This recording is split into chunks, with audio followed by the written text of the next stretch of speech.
सलामकुम dear candidates. आज हमारा जो टॉपिक है वो है square roots and cube roots. तो ये वीडियो उन सब के लिए है जो कॉम्पिटिटिव एग्जाम्स देने जा रहे हैं या जो भी एग्जाम्स देने जा रहे हैं, चाहे सीएसएस हो चाहे पीएमएस हो, उन सब के लिए ये एक सीरीज है बेसिक मैथमेटिक्स की। आज जो हमारा टॉपिक है वो है square roots and cube roots का। तो हम इसको डिस्कस कर लेते हैं कि रूट्स क्या होती है। इससे पहले हमने एक्सपोनेंट्स का जिक्र किया था, तो इसका अपोजिट होता है ये। रूट्स और radicals are the opposite operation of flying exponents. ठीक है जी, you can undo a power with a radical. जो भी आप पावर लेते हैं उस रेडिकल से आप खत्म कर सकते हैं। Radical can undo a power. For instance, for example, if you square two, अगर हम स्क्वायर करते हैं टू को तो हमें आंसर मिलता है फोर। ऐसे ही हमें जो आंसर फोर मिला है, अब उसका हम स्क्वायर रूट लेंगे तो उस फोर का दोबारा से हमें वापस टू मिल सकता है। यानी कि अगर हम किसी भी नंबर पे स्क्वायर करते हैं तो उसका रिजल्ट आ गया उसका डबल। ठीक है जी, तब टू टाइम्स, तो यानी कि फोर हो गया। तो इसी तरीके से अगर मैं स्क्वायर रूट लेता हूँ उस नंबर का जिसका हमने स्क्वायर किया था, तो दोबारा से वही नंबर आ जाएगा जो हमारे पास पहले था स्क्वायर करने से। ठीक है जी, जैसे थ्री का स्क्वायर किया नाइन आया। अब नाइन का स्क्वायर रूट लेंगे तो दोबारा से थ्री मिल जाए। तो ये जो साइन है, इस सिंबल को कहा जाता है रेडिकल। और ये एक्सप्रेशन जो लिखी हुई है radical nine is root nine, इसको रूट नाइन कहेंगे, रेडिकल नाइन कहेंगे, स्क्वायर रूट ऑफ नाइन कहेंगे। अब you can raise the number to the power other than just, हम स्क्वायर भी कर सकते हैं, क्यूब भी कर सकते हैं, यहाँ तक कि इवन के हंड्रेड्स पावर तक लेके जा सकते हैं। ठीक है जी, ऐसे ही हम इसका उलट भी कर सकते हैं, स्क्वायर रूट ले सकते हैं, क्यूब रूट ले सकते हैं, fourth root, fifth root, hundred root तक हम जा सकते हैं। ठीक है जी, आगे चलते हैं। Indicate some roots other than a square root. You use the symbol radical symbol, but you insert a number into a radical. अब जो अंदर वाली वैल्यू होती है उसको हम रेडिकेंड कहते हैं, और जो उसके बाहर वाला जो पावर है यानी कि इंडेक्स कहलाता है। ठीक है जी, और रेडिकल के अंदर वाली वैल्यू को आर्ग्यूमेंट भी कहते हैं और रेडिकेंड भी कहते हैं। जब आपके पास सेकंड रूट होता है तो जस्ट आप इस तरीके से हम सिंबल लिख रहे होते हैं। थर्ड रूट आता है तो उस सिंबल के ऊपर आपके पास इंडेक्स थ्री आ जाता है, ऐसे ही फोर्थ रूट में इंडेक्स फोर आ जाता है, ऐसे ही फिफ्थ रूट में फिफ्थ आ जाता है। तो यानी कि जितना रूट होगा उतनी आप उसकी पावर बाहर इंडेक्स में इंडेक्स लिखेंगे। अब इसको सिंप्लीफाई करने का तरीका बहुत आसान है। किसी भी नंबर का अगर आपने रेडिकल सॉल्व करना है तो आप सबसे पहले उसके फैक्टर्स लिखेंगे। यानी कि अगर परफेक्ट स्क्वायर नंबर है तो बहुत आसान बात है।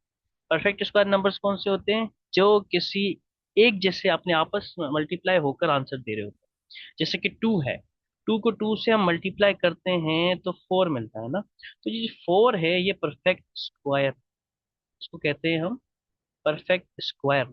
ऐसे ही टू, ऐसे फोर है, ऐसे ही आपका जो है ट्वेंटी फाइव है, ये भी परफेक्ट स्क्वायर है। ऐसे ही थर्टी सिक्स है, क्योंकि ये फाइव फाइव जा करके आता है और ये सिक्स सिक्स जा, यानी कि सेम नंबर मल्टीप्लाई होते हैं तो ये हमें नंबर मिलता है। तो ऐसे नंबर को हम परफेक्ट स्क्वायर कहते हैं। परफेक्ट स्क्वायर बहुत आसानी से सॉल्व हो जाता है। जैसे फोर के हमने टू स्क्वायर लिखा, आंसर टू आ जाएगा। ऐसे ही फोर्टी नाइन का हमने सेवन का स्क्वायर कर दिया तो सेवन आ जाएगा। टू ट्वेंटी फाइव फिफ्टीन का स्क्वायर होता है तो answer square root of 15 will be 15. Now that the value of the simplified radical is also positive. अब जो इसकी सिंप्लीफाइड वैल्यू होती है ना वो हमेशा पॉजिटिव में। ठीक है जी, जैसे x square is equal to four आपने लिया, ठीक है ना। अब इसका स्क्वायर रूट हमें पता है कि इस पावर को खत्म कर देता है, हमें एक्स की वैल्यू चाहिए और फोर का आंसर हमारे पास टू आ जाएगा, तो हम कहते हैं कि इसकी वैल्यू हमेशा पॉजिटिव। ओके जी, the only answer is two, this is a positive result called principal. जो पॉजिटिव रिजल्ट होता है उसको हम प्रिंसिपल रूट कहते हैं। ठीक है जी, एक एग्जांपल कर लेते हैं, एक दो एग्जांपल। सबसे पहले तो ये 144 को सिंप्लीफाई करना है। 144 को आपने जो है रूट्स उसको जो है ना परफेक्ट स्क्वायर की वैल्यू में लिखना है, या फिर आप इसके फैक्टर्स लिख लें। जैसे कि 144 की आप हमने लास्ट टाइम प्राइम फैक्टराइजेशन करना सीखी थी कि हम इस तरीके से जो है इसकी प्राइम फैक्टराइजेशन कर सकते हैं। तो ये इस तरीके से आपके पास नंबर्स आप इसके लिख सकते हैं। तो यानी कि सबके पेयर्स बनेंगे, आपको सब पता लग रहा है ना कि भाई यहाँ पर 144 वैल्यू थी, आपने क्या किया, सबके पेयर्स बना दिए, टू का स्क्वायर अगेन टू का स्क्वायर फिर थ्री का स्क्वायर। तो ये सबके जो स्क्वायर्स है रेडिकल से कैंसिल हो जाते हैं। तो टू इंटू थ्री, यानी कि two into two four, four into twelve आपका आंसर आ जाएगा। तो 144 का स्क्वायर रूट आ जाएगा 12। तो इस तरीके से 9 और 16 का टेबल आप मल्टीप्लाई करें 44 आता है, ऐसे 9 का रेडिकल आपको मालूम है 3 आता है, ऐसे ही 16 का 4 आता है। तो आप इस तरीके से भी इसको सिंप्लीफाई कर सकते हैं। कुछ और एग्जांपल्स को सिंप्लीफाई कर लेते हैं। इसको आप स्क्वायर रूट से कैसे निकालेंगे? 24 आपको पता है ये परफेक्ट स्क्वायर नहीं है, ना ही 6, लेकिन हमें एक प्रॉपर्टी याद रखनी है कि जब भी दो रेडिकल की वैल्यूज इस तरीके से लिखी हुई हो तो ये आपस में मल्टीप्लाई हो सकती है नंबर। एक ही रेडिकल तरह आप इसको लिख सकते हैं, 24 × 6 विल बी आपका आंसर हो जाएगा 144। इस तरीके से फिर आपको पता है कि 144 को 12 × 12 लिख सकते हैं, तो आंसर आपका इसका 12 आ जाएगा। Radical 75 is not a perfect square, तो आप इसको इस तरीके से दो नंबर्स में तोड़ सकते हैं। अब 25 एक परफेक्ट स्क्वायर, तो इस 25 का परफेक्ट स्क्वायर सॉल्व हो जाएगा, जिसका परफेक्ट स्क्वायर सॉल्व नहीं होगा वो रेडिकल में ही आप एज इट इज लिखते हैं। ओके, सेम इसके लिए करेंगे। 20 के फैक्टर्स आप बनाएं अगर, तो 4 × 5 होता है। 4 परफेक्ट स्क्वायर है तो उसका आंसर 2 बाहर आ जाना है। ठीक है जी। ऐसे ही जो अंदर वाले दूसरी वैल्यूज है उनकी पावर भी आपने पेयर में कर, पेयर का मतलब ये है कि आपके पास पेयर में होनी चाहिए। तो R⁻18 पेयर में है तो छोड़ दो, S पेयर में नहीं है तो उसका वैसी सेम वैल्यू रहेगी। T21 पेयर में अगर है, इसको बना सकते हैं, तो 1 पावर अलग कर देंगे, 20 अलग कर देंगे। अब जो पेयर बनेगा उसका हाफ आपका पावर बाहर आ जाएगा। ठीक है जी, क्योंकि स्क्वायर रूट है वो आपकी पावर को हाफ कर देता है। जैसे स्क्वायर करने से पावर डबल हो जाती है, ऐसे ही स्क्वायर रूट करने से पावर हाफ हो जाएगी। यानी कि 4 की 2 पावर 2 होती है उसका, यानी कि 2 बचेगा। ऐसे ही 18 का 9 बचेगा, T⁻20 का 10 बचेगा। बाकी इन तीनों का जो है परफेक्ट स्क्वायर नहीं है, इसलिए स्क्वायर रूट में ही उसको हम लिखेंगे। ठीक है, आगे चलते हैं। Perfect square factors. Perfect square मैंने जैसे नंबर आपको बताया कि वो नंबर्स होते हैं जिनको product of any whole number itself, किसी भी नंबर को इट्स सेल्फ मल्टीप्लाई के अंदर हम लिखते हैं, तो वो बेसिकली आपका परफेक्ट स्क्वायर होता है। जैसे कि हम 1 को 1 से ही मल्टीप्लाई करते हैं तो 1 आता है, तो इसका मतलब ये जो है परफेक्ट स्क्वायर नंबर है। ऐसे ही 2 को 2 टू द 4 होता है, ये परफेक्ट स्क्वायर है। 3 3 9 होता है, तो ये 16 25 36 49 80 100 ये सारे के सारे नंबर परफेक्ट स्क्वायर। इनका जब स्क्वायर रूट निकाला जाएगा तो 1 2 3 4 5 6 7 8 9 10 आपकी वैल्यू आ जाएगी। ऐसे ही परफेक्ट क्यूब्स होते हैं, है ना। जैसे 1 का क्यूब 1 ही रहता है, 2 का क्यूब 8 रहता है, 3 का 27, 64, 5 का 25, 216, 343, 512, 729, और ये 1000 तक तो आप कम से कम याद कर लें, ताकि इस तरह की वैल्यूज आती है तो आप क्विक जल्दी से उसका क्यूब रूट बता सकते। आगे है कुछ प्रॉपर्टीज, उसके बाद हम एमसीक्यू सॉल्व करेंगे। प्रॉपर्टीज बहुत आसान है। अगर दो रेडिकल में वैल्यूज हैं और वो आपस में इस तरीके से एक साथ लिखी हुई हैं, तो आप इनको एक रेडिकल के अंदर मल्टीप्लाई करके लिख सकते हैं। तो 3 2 आपका 6। ऐसे ही अगर आपके पास कोई वैल्यूज लिखी हुई है रेडिकल में अलग अलग, ठीक है ना, तो आप इसको जो है ऊपर रेडिकल अलग कर सकते हैं, नीचे रेडिकल अलग कर सकते हैं। और अगर ये सिंप्लीफाई होता है तो आप इसको सिंप्लीफाई कर सकते हैं। तो इस तरीके से इसका आंसर आ जाएगा। ऐसे ही अगर प्लस में रेडिकल्स की वैल्यू लिखी हुई है, जैसे कि 2 + y, ठीक है जी, तो आप इनको जो है अलग अलग रेडिकल्स में नहीं लिख सकते। ये कभी भी इस तरीके से आप नहीं लिखेंगे कि भाई रेडिकल y अलग कर दिया 2 अलग कर दिया, तो ये गलत गलत कॉन्सेप्ट है, ऐसे नहीं कर। अगर आपके पास रेडिकल के बाहर कोई भी वैल्यू है और अंदर रेडिकेंड सेम है, यानी कि ये इस तरीके से है, यानी कि दोनों में रेडिकेंड सेम है और वैल्यूज जो है बाहर कोई भी लिखी हो, तो इन दोनों वैल्यूज को आप ऐड कर सकते हैं। यानी कि आप रेडिकल कॉमन ले सकते हैं और यहाँ पर जो है 2 + 3 आपका हो जाएगा। इस तरीके से आपके 5 रेडिकल एक्स आंसर आ जाएगा। सेम आप प्रोसेस माइनस के लिए भी कर सकते हैं। 10 रेडिकल वाई है, -4 रेडिकल वाई है, तो आप देखो रेडिकेंड दोनों सेम है, तो आपकी इनकी वैल्यूज को आराम से माइनस कर सकते हैं। 10 में से 4 गया, 6 रेडिकल वाई इसका आंसर आ जाएगा। ऐसे ही अगर कोई वैल्यू रेडिकल से बाहर आती है तो उसका स्क्वायर खत्म होता है। ऐसे ही अगर हम किसी वैल्यू को अंदर लेके जाना चाह रहे हैं रेडिकल के अंदर, तो उसकी वैल्यू का स्क्वायर कर सकते हैं। जैसे कि 2 रेडिकल आपके पास एक्स लिखा हुआ है, अगर मैं इस 2 को अंदर लिखना चाह रहा हूँ तो मुझे जो है इसका डबल करना पड़ेगा, यानी 2 स्क्वायर एक्स अंदर लिख, तो ये अंदर हो जाएगा रेडिकल 4x। ओके, तो इस तरीके का प्रोसेस भी हो सकता है किसी सवाल में। आई होप कि ये कॉन्सेप्ट आपको समझ में आ गया होगा, square root and cube roots. अब हम इसके कुछ एमसीक्यूज कर लेते हैं जो कि बहुत हेल्पफुल होंगे आपके एग्जाम्स के लिए। विच of the following is not a square number. अब ऐसा कौन सा है जो इसमें स्क्वायर नहीं है? अभी पता है कि 4 तो 2 का स्क्वायर होता है, 9 किसका होता है, 3 का स्क्वायर, ऐसे 16 4 का स्क्वायर होता है, तो ये 24 नहीं होता इसका। ये आपका आंसर है। The square of 23 is. अब 23 को जब स्क्वायर करते हैं तो क्या आंसर आता है? आई होप कि आपको बात समझ में आ रही। 429 आ जाएगा। ऐसे ही the square of which of the following would be even number.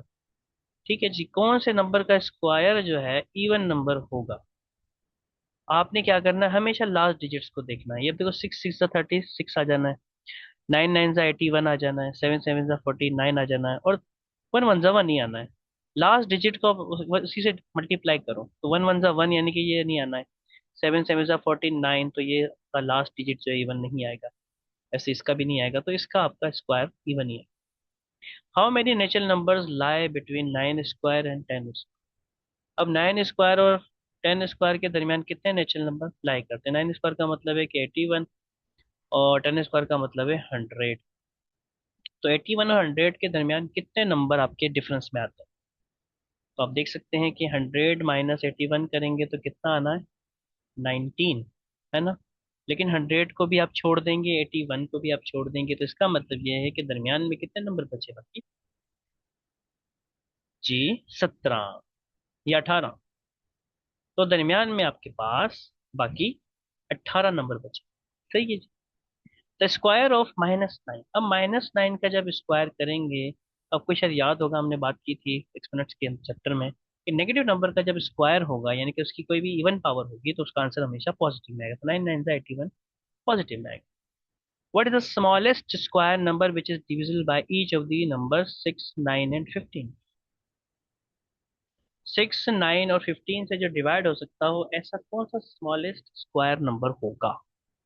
तो अगर आप थोड़ा सा इस पे सर्च करें या इसको सोचें, तो कौन सा नंबर होना चाहिए? 15 से तो बड़ा ही होगा, जाहिर है ना। और ऐसे ही 6 से भी बड़ा होगा, 9 से भी बड़ा होगा। तो अगर मैं बात करूं, 15 फोर ज़ा, 15 फाइव ज़ा, और 15 फाइव ज़ा कितना होता है? 15 फोर ज़ा 60, 15 सिक्स ज़ा 90, ऐसे ही 15 फाइव ज़ा 125, है ना।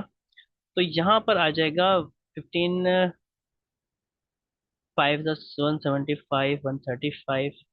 इसको थोड़ा सा अगर हम सॉल्यूशन इसका देखें 6 का, तो आई होप के आंसर है 6 का ए, यानी कि 6 का जो ए 900 आएगा। ठीक है जी। 15 को आप जो है जब स्क्वायर निकालेंगे तो ये आ रहा 900। ये स्मॉलेस्ट स्क्वायर नंबर, यानी कि 30 मल्टीप्लाई जब 30 होगा तो आपका आना है 900। ठीक है जी। अब 900 एक ऐसी वैल्यू है जो 15 से डिवाइड हो सकती है, जबकि ये 15 से नहीं होगा, ये भी नहीं होगा, ये भी नहीं होना, तो यानी कि 6 और 9 भी इनसे हो जाना है, तो ये आपका परफेक्ट स्क्वायर। ठीक है जी। ऐसे ही आप आगे चलें। आपके पास जो है अब 7th 8 और 9 एमसीक्यूज हैं। The cube of an even number is always. Even number का जो क्यूब होगा वो ऑलवेज क्या होगा? फॉर एग्जाम्पल, एक इवन नंबर 2 लेते हैं, इसका क्यूब कर लें आप, 2 टू ज़ा 4, 4 टू ज़ा 8। ऐसे ही आप 4 ले लें, 4 4 ज़ा 16, 16 4 ज़ा 64, यानी कि ऑलवेज अ क्यूब नंबर। ठीक है जी। तो आपके पास जो cube of even number always even number. The symbol for the cube root is. Cube root की सिंबल हमने क्या पढ़ी थी, इंडेक्स 3 था उसके ऊपर। How many zeros will be there in the cube root of this? अब इसका क्यूब रूट करें आप। ठीक है जी। अब आप जब इसका क्यूब रूट करेंगे तो जाहिर है कि 90 मल्टीप्लाई बाय 90 मल्टीप्लाई बाय 90। ठीक है ना। तो यानी कि ये हो जाने 9 9 ओ सॉरी, 3 3 आएगा ना। 3 3 9, 9 3 27, बाकी कितने जीरो आ जाने, एक दो तीन। तो यानी कि इसके जो है सारे, जब इसकी जब स्क्वायर रूट हम करेंगे, इसका मतलब इसका आंसर जस्ट 30 आएगा, तो जिसके अंदर मतलब एक ही जीरो होगा। तो इस तरीके से जो है ना क्वेश्चंस इम्तिहानात में आ सकते हैं। लास्ट एमसीक्यूज करते हैं, फिर इस टॉपिक को क्लियर करते हैं। आगे जो है इंशाल्लाह हम साइंटिफिक नोटेशन को देखेंगे। तो 8 पावर 3 इज इक्वल टू 512 होता है, तो then cube root of 512 will be, तो जाहिर है सिंपल रिवर्स प्रोसेस है। क्यूब किया तो 512 आया, तो ऐसे क्यूब रूट करेंगे तो दोबारा से 8 आ जाएगा। आई होप कि आपकी स्क्वायर और स्क्वायर रूट का कॉन्सेप्ट क्लियर हो गया होगा। आज के लिए इतना ही था, इंशाल्लाह नेक्स्ट वीडियो में हम अपने टॉपिक के साथ हाजिर होंगे। जब तक के लिए प्रैक्टिस करें, तैयारी अपनी मुकम्मल करें। टेक केयर, अल्लाह हाफिज़।